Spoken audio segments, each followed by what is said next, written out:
Hey, welcome here, everyone. If we haven't already met, I'm Brianne Dick. I'm the co-founder of the Visionary CEO Academy. And today I want to show you the tool that we and all of our clients use to do our quarterly planning. It's called the BizOps Plan. I've got it here, the BizOps Plan, and it is such a useful tool for making sure the things that you put onto your plan are actually going to help you grow your business. Because, hey, look, there's a lot of talk out there about the right way to plan. And I've probably read more of it than most. And what I found is that, frankly, most of it is either applicable to the really big businesses that have massive teams and they're just big behemoths of companies, or they're they're focused more on the solopreneur or the individual level, either your personal planning or you're planning for yourself with maybe a few helpers here to help you out.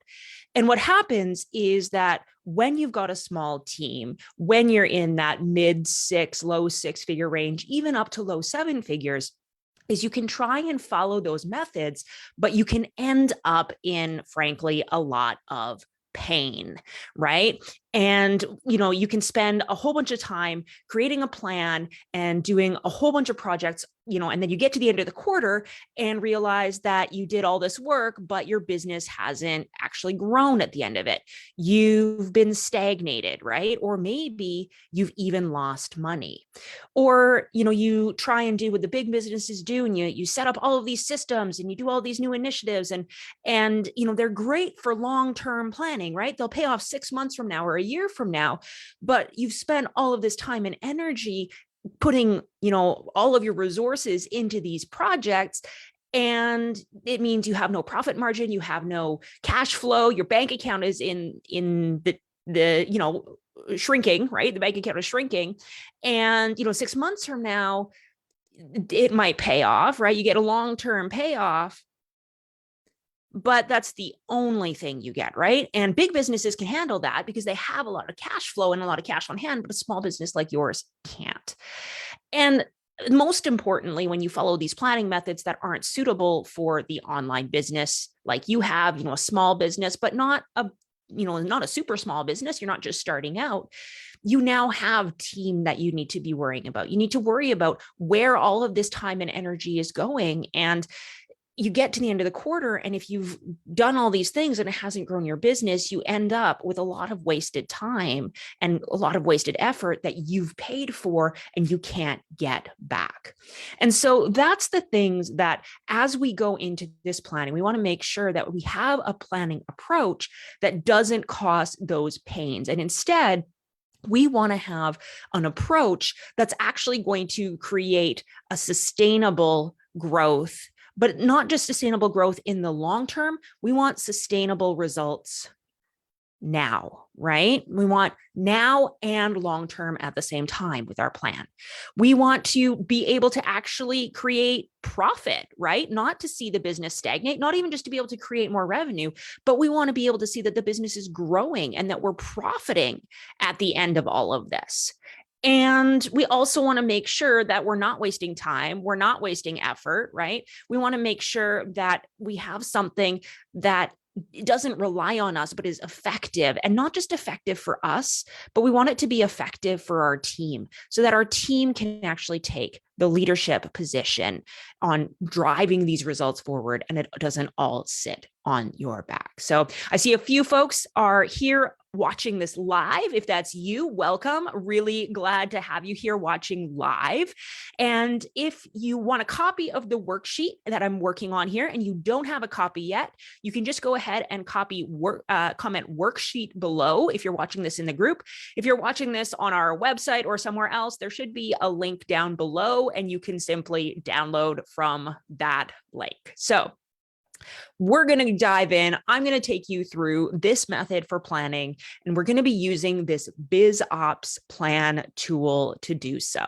So let's go ahead and dive right on in, and let's talk about what even we're trying to accomplish with quarterly planning. And the way I figure it is that quarterly planning has three components, right? We have the looking at where we've been, right? This is the looking backward, where we've been, reviewing what's been happening, figuring out what's worked and doesn't, right? That's the first component of quarterly planning. And then there's looking at where we're going, right? What's the trajectory? Where are we going? What do we want this to look like? We want to make sure that any decisions that we make aren't just going to, make sense in the moment, but they're actually going to take us where we want to go, right? So quarterly planning has to involve both a review of where we've been, a look at where we're going, and then maybe most importantly, we actually have to create a plan and make decisions about what we're going to do to bridge the gap, right? Decide what we're going to do about what's happened and where we're going so that we can start to execute on all of this. And where we start with this is by reviewing what we call the one-page strategy. Now, this one-page strategy is something that we actually create during annual planning or annual strategy. It has, the mission, the goals for the year, all of that kind of stuff. I'm not going to spend too much time on creating the annual strategy because I really want us to be zoomed in here on the quarterly part of it. But, as you can see on this page, when we're talking about this strategy, the one-page strategy has, what is our mission? What's the connection between our strategy and the big why? We have our growth goals for the year, right? So what is our revenue goal? What's our profit goal? What do we want to see in terms of clients? And what do we want our team to look like, right? These are our growth goals for the business. And then there's our sustainability goals, right? In terms of how much time off we're taking and how much our business can operate without us, right? And so at the start of the year, you set your goals in these areas and you do your strategy. When it comes to quarterly planning or 90-day planning, the place we want to start, as we said, is we want to look back and look forward. So we want to look back and say, how did the previous quarter go? So, if we're looking at Q2 planning now, we would go and say, what was our targets for Q1? How did we actually do in Q1? And how's that going to affect our targets for Q2? So do we need to adjust our goals up? Do we need to adjust our revenue up? Do we need to focus more on taking time off? What do we need to adjust based on what we thought would happen last quarter and what actually happened this quarter? And so we can map it out and be able to say from a strategic perspective, we still want to reach our mission. Do we need to adjust our goals on the big picture level? And then on the individual quarterly level, what do we want our goals to be in terms of revenue, in terms of profit, in terms of clients, in terms of team, in terms of uncontaminated time, and in terms of visionary CEO score, or as we call it, how much your business relies on you to be able to function. And so we can look at all of these things, and that gives us that big picture view of how we're situated in terms of where we've been, as well as where we're going.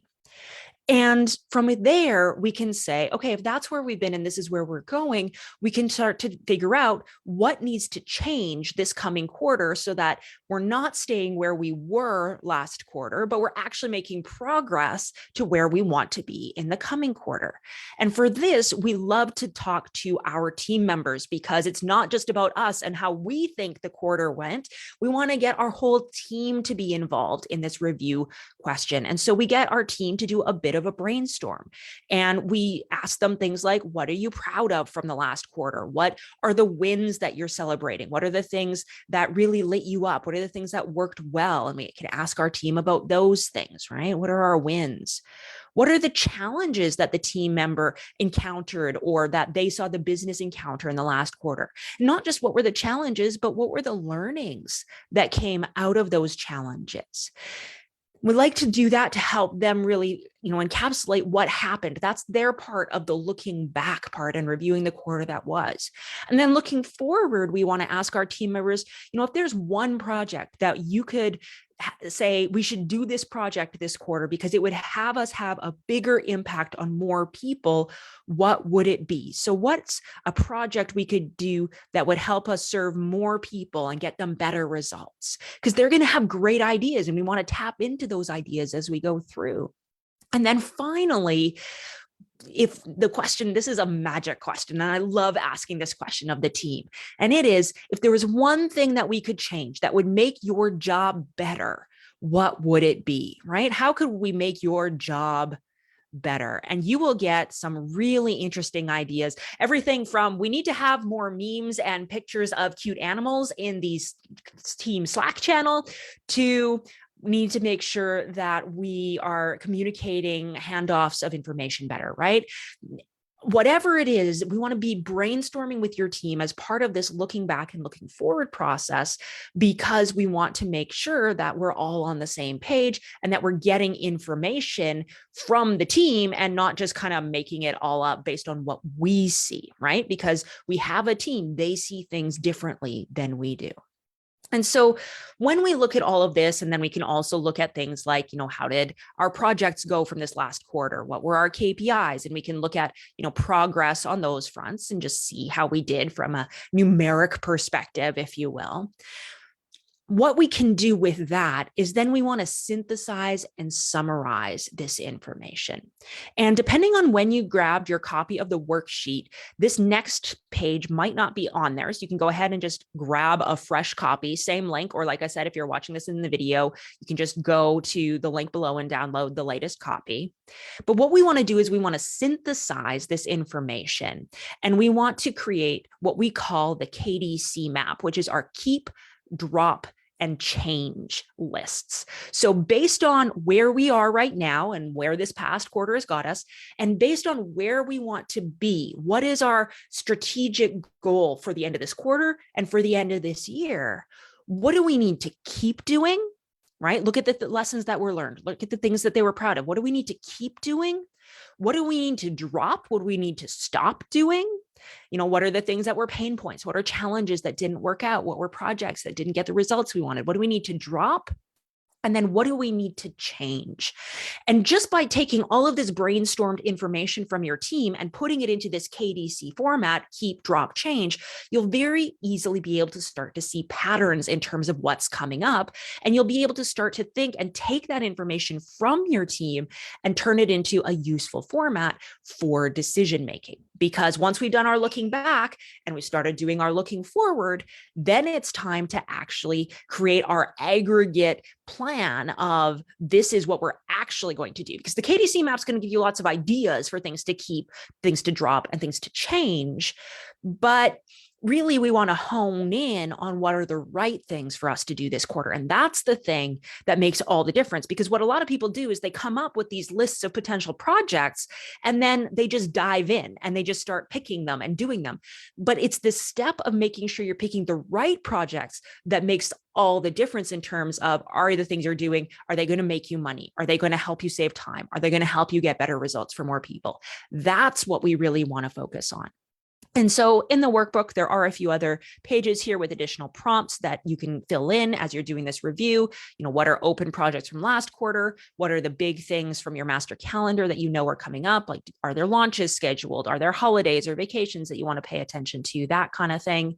And then, what are some ideas for projects? Some people call it the parking lot. We call it the idea garden. What are some of those things? And you can just brainstorm all of that. I won't go into too much detail there, but there's a few other pages that you can look at in that workbook. What I really want to focus on here, though, is this process of figuring out what you need to focus on most, right? From this big list of projects, how are you going to choose which ones are actually going to make the difference, right? And so that is what we use this 90-day blueprint for. And again, this is a pretty dense tool. I'm not going to have time to go into it in great detail, and I will probably do another, training exclusively on this 90-day blueprint at some point. But the key thing that I want you to take away from this is that before you choose which projects you're doing, I want you to think about, how is your business doing in the 3 key strategic areas? How are you doing at generating profit? How are you doing at getting more results for more people? That's, demand gen and being able to deliver. And then finally, how are you doing in terms of making sure that the team, you got the right people, they're doing the right things, they're able to operate autonomously, and they're working well together, and all of those kind of things. Because the truth is, the best projects that you can work on are things that positively move the needle in all three areas. But that's kind of hard to find, right? It's pretty rare that we'll find the magic project that increases our results and our team and our profit all at the same time and can be accomplished in a single quarter, right? That's usually the kind of thing that has a lot of sub projects and moving pieces going on. And so the thing that we want to use the blueprint to do is to figure out which of these two areas is going to be the focus for the quarter right now. So maybe you assess your business and you say, you know what, the thing that we need to focus on for this quarter is we need to focus on profit and results. And that means that we need to look at our sales and delivery models, right? Or maybe you say this quarter, really, we need to be strengthening our profit and our team. So that's going to be about your culture and your team alignment. Or maybe when you do this evaluation and you look at your business, you say, you know what, we need to be able to have better support for the team in terms of, being able to help us get more clients or more results. And so we need operational systems that will make our sales or our delivery more effective, more efficient, right? And so we can go through and we can do this audit and say, okay, what's the priority for this quarter? Is the priority our model? Is our priority the operations? Or is the priority our culture? Which of those three areas do we need to focus on? And then we can turn that into something specific, a filtering lens, if you will, in terms of what we're going to focus on, right? So we have our keep, our drop, and our change, our KDC map, and we can say which of these things will actually help us improve our delivery model, which of these things will actually help us improve our sales model, whatever that looks like for you. And so, for example, let's say that you want to generate $100,000 this quarter, and the blueprint, I'll just clear this off. The blueprint is telling me, so we're going to generate 100K in the next 90 days. And the blueprint said that we want to generate more profit and get more results for more people. That needs to be our focus area. And so what are the things that need to keep, change, or drop within our sales and delivery model? Maybe our ad spend is too high for the return we're getting, so we need to change that. Maybe we're generating lots of leads, but they're not turning into sales. So we need to figure out what we're going to keep from that and what we're going to drop. Or maybe we need to change our sales process. Maybe we've got a wait list and we can't take more people because our model is capped. Maybe our prices are too low and we can't provide the level of support that folks need. Whatever it is, we want to really drill down and say, what are the obstacles within this area that's going to come up? So you're going to think of these in terms of sales and marketing. What are your sales and marketing or your demand gen obstacles, right? So the examples that I gave were, maybe, ads are too expensive, or maybe, our conversion rate isn't good, right? And these are things that came out of your conversation with your team, as well as just from your own view and your own knowledge of what's working or not working in the business. And so you'll come up with a whole long list of potential obstacles, right? Things that need to change, or things that you need to make sure that you drop, or things that you need to make sure that you keep. You'll take your KDC list and you'll say, these are all of the things that we need to solve, all the problems that we need to address. And then you can prioritize and you can say, okay, of all of these potential obstacles, which ones are the most likely to move the needle, right? I have a list of 5 current obstacles based on my experience, and maybe you check with your team here, but based on my experience, I think that we need to focus on bringing our ad costs down. Maybe that's the one that you choose, right? And so you would say that I want to focus this quarter on bringing our ads costs down, or I'm going to focus this quarter on increasing our capacity for our program so we can take more people off of the wait list. And if you're wondering how many obstacles to tackle in any given quarter, if your business is doing less than 500K, I recommend you pick 2, one in demand gen and one in fulfillment. So you're going to pick one obstacle to fix on the demand gen side and one obstacle to fix on the fulfillment side. If you've got More than 500K, it's going to depend on how big your business is, how big your team is. But in general, you want to kind of have 2 for every $500,000 in revenue or so. Or if you know what your visionary CEO score is, you can have 1 project for every 10 points, or 1 obstacle for every 10 points on your visionary CEO score. So you come up with these obstacles, and the obstacle is our leads aren't turning into sales, right? We know that this is the challenge that we need to solve, we need to resolve. And so what we want to do is turn that challenge into a hypothesis, right? So if we, let's go with this ad cost thing. If we do better retargeting, then our ad costs will go down. Or if we try different audiences, then our ad cost will go down. And you can figure out which of these obstacles, or rather which kind of overall approach, what hypothesis you think is the best way to solve this obstacle. And this is a great time to actually go and look at your numbers and look at your data, right? Why is it that your ad cost is too high? Is it because, you're spending too much on cold traffic? Is it because you've got, a whole bunch of ads that are doing really well, but then you've got a couple stinkers that are really dragging down your average? What is the reason? And you want to dig in, and you want to be able to form a hypothesis, right? And the hypothesis is, if we do X, then this obstacle will be solved and we will be able to reach our goals, right? So if we identify better audiences for our Facebook ads, our ad costs, our return on investment on the ads will improve, and we'll be able to hit our sales goal. Or if we build a better sales system, more leads will turn into sales. Or if we, what was one of the demand gen example, or one of the fulfillment examples, if we switch to a high value hybrid with our delivery, we'll be able to not have a wait list, and we'll be able to serve more people, right? So you have this hypothesis. If we do X, then this obstacle is solved, and that allows us to reach our goals. Once you know what your obstacle is, I want you to take that back to your team. I don't want you to try and take, or what way your hypothesis rather is. Once you know what the hypothesis is, I want you to take that back to your team and ask your team, hey, how would you recommend that we test this hypothesis, right? And they'll come up with a whole bunch of ideas. Maybe, if you're talking about needing to better qualify prospects, maybe, we should launch a podcast, or maybe we need better sales follow-up systems, or maybe we need a new nurture sequence, or whatever it happens to be, right? Or for ads, they'll come up with a whole bunch of different ideas for how to bring your ad costs down. They'll come up with a whole bunch of different ways that you could test this hypothesis, different experiments that you could do. And those are the experiments that you want to work with your team to say, okay, which of these experiments are we actually going to conduct this quarter, right?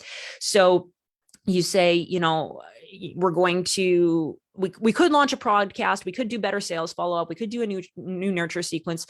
We can't do all of those things. So as a team, let's debate the pros and cons, let's choose the merits of it. And whatever we come up with, that's the project that we want to do. We want to do this experiment, say launch a podcast.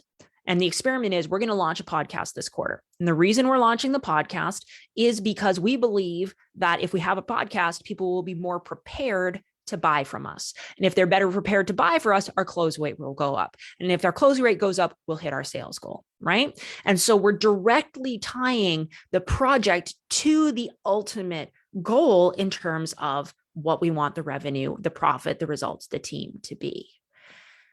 Whatever you come up with your team, you choose one project for each of your potential obstacles, or of your chosen obstacles. So if you've got a 500K business, you're just going to choose one project in demand gen and one project in fulfillment. And then you put it onto the one-page plan. So the one-page plan, at the top of it, we start off and we say, we're going to make this much revenue.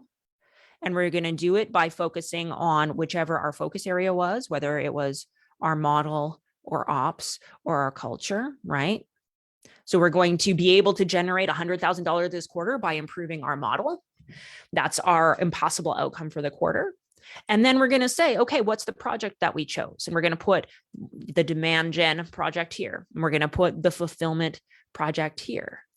And you put that on the one-page plan. And the magic of the one-page plan is that, once it's done, and everyone agrees to it, This is essentially the agreement with the team about what they are going to accomplish this quarter. That's why you assign someone to own and steward the project, right? It shouldn't be you. It should be someone on the team. So who on your team is going to be responsible for making sure that this demand gen project gets completed? Who on your team is going to be responsible for making sure that this fulfillment project gets completed? And they take ownership over these different experiments, over these different projects. And this is your agreement with them that, yes, this is what we're going to do. This is how we're going to do it. These are the experiments. And the most important thing of all of this, the most important thing with the whole one-page plan is at the end of the day, we don't need to hold the team accountable to whether or not we hit this goal, right? Because we're doing experiments. We don't actually know if doing these experiments the way we design them is going to lead us to this outcome. But what we do know and what we can say is, did we do the things we said we were going to do? Did we complete these experiments? Did we actually test our hypotheses? You get to the end of the quarter, you could say, yes, this hypothesis worked and where business has grown. No, this hypothesis didn't work, but we've learned a whole bunch of things. So we're able to take it and the business can now go and grow and be amazing. That is what the BizOps plan allows you to do. Right. So, in terms of finding the way to make the planning effective so that it actually grows your business, the BizOps plan is by far, I'm throwing my pen around, by far the best tool that I found for making sure that your plans are profitable, that they're focused on actually getting you results now, as well as building for the long term, and for transferring ownership to your team so that they can get stuff done and you don't need to be stuck trying to carry all of these projects forward and build that, project momentum by yourself. So I hope you found this useful. That's what I have for you today. Again, if you want a copy of this worksheet so that you can go through and you can fill in your one-page strategy, you can build your one-page plan, you can do that 90-day blueprint. If you're in the Facebook group and you haven't got a copy yet, just comment worksheet and I'll drop it below. If you are somewhere else watching this on our page or on YouTube or wherever it happens to be, there should be a link for you to download the worksheet directly. And you know what, if you decide you actually, you go through this and then you want to talk it through with me, you want to maybe go through that 90-day blueprint to figure out, are you working on the same things? Then you can just comment plan below and we can follow up and we can set something up around that together. So comment worksheet if you want the worksheet. If you want to do a plan together, you can drop a plan in the comment. If you're watching this elsewhere, you can just go ahead and there should be a link for both of those options somewhere on the page. So hope you enjoyed this training. Let me know how you made out. Can't wait to hear from you and we will talk to you very, very soon. All right. Bye.